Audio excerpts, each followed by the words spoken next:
Gurudev often mentions that spiritual maturity involves dropping the need to get. How do Vedic rituals assist in this letting go? Yes, Vedic rituals are designed to purify the mind and gradually dissolve attachments. Practices like Agni Karam and Sandhya Vandanam focus the mind on the divine, creating detachment from material cravings. Repeated rituals develop vairagya or dispassion not through force but a natural evolution. When the seeker offers all fruits to the divine, the need to get diminishes. Gurudev revives this ancient wisdom, showing that true freedom arises when the mind relinquishes ownership. The rituals become tools to surrender and mature spiritually, helping one flow from desire to devotion. Now, how do you explain the role of Sahat Samadhi meditation in realizing Gurudev's then what wisdom? Yes, Sahat Samadhi meditation is the gateway to experiential silence beyond thought.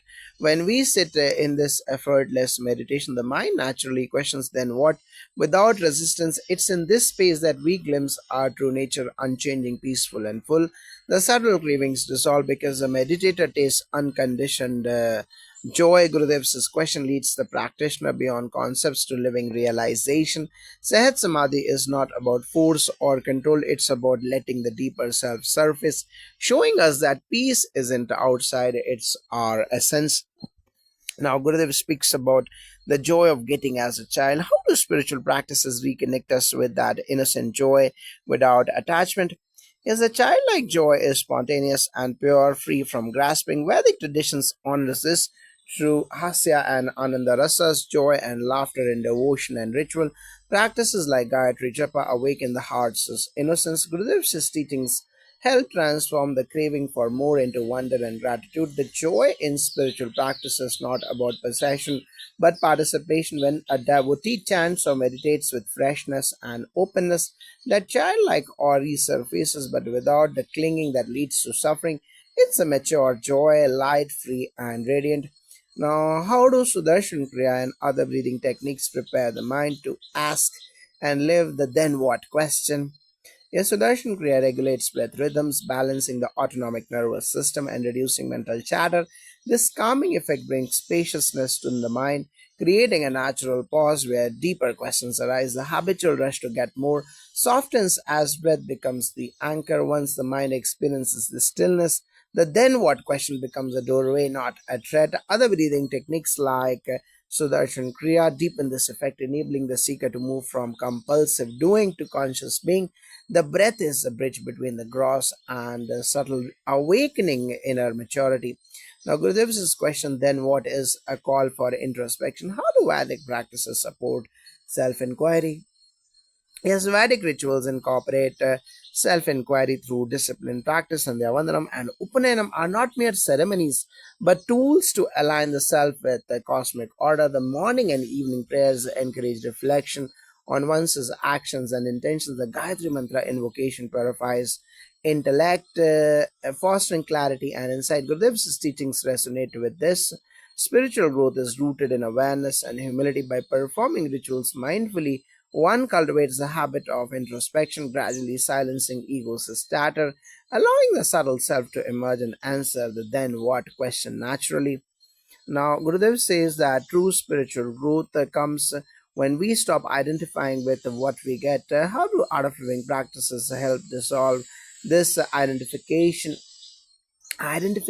with possession, status, or achievements create bondage? Sudarshan Kriya helps by calming the mind's turbulence, allowing us to see beyond transient externalities. Regular practice fosters inner stillness where the egos hold weak, and Sahat Samadhi meditation deepens this experience by guiding us to pure consciousness beyond thought.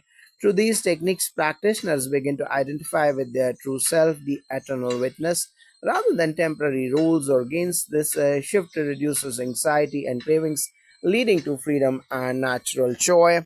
Now, how does the Vedic practice of Trikal Sandhya align with Gurudev's teaching on maturity and the question of then what? As Trikals and their prayers performed at dawn, noon, and dusk remind practitioners of life's impermanence and the need for introspection. This ritual cultivates detachment from fleeting desires and attachment to eternal truth. Gurdjieff is then what mirrors the reflection after all accomplishments, what remains.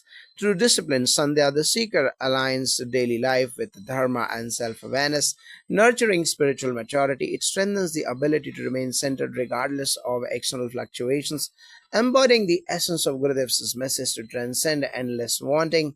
Now, Gurudev points out that the question then what indicates spiritual maturity? How can one nurture this maturity daily?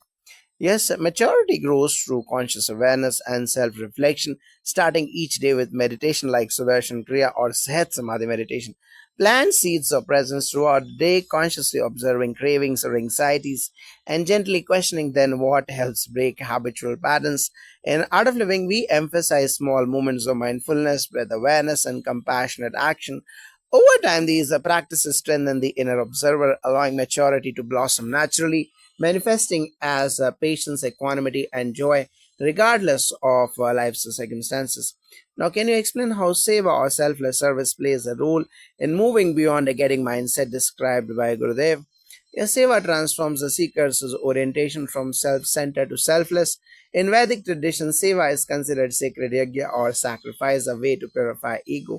Gurudev emphasizes that even if desire to get persists, starting with giving softens the mind. Seva teaches detachment from results and nurtures humility and love. When one serves without expectation, the constant craving for more diminishes.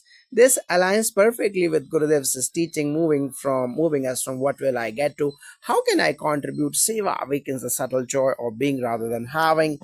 Now, Gurudev often speaks about the joy of getting in children. How do spiritual practices help maintain this joy while avoiding greed? Children's joy is spontaneous and free from attachment. Spiritual practices help us reconnect with this innocent delight by calming the restless mind and purifying emotions. Sudarshan Kriya brings balance, reducing stress that clouds joy. Sahat Samadhi meditation nurtures pure bliss beyond desire. The difference lies in awareness, joy without craving. In our courses, we teach how to experience gratitude and wonder in the present moment, savoring life's gifts without clinging. This mature joy is stable and fulfilling, free from the trap of endless wanting that leads to suffering.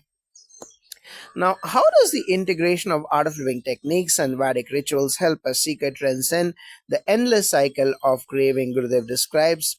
As integration creates a holistic path, breath based practices calm and prepare the mind, while Vedic rituals align it with cosmic rhythm. Sudarshan Kriya opens the energy channels.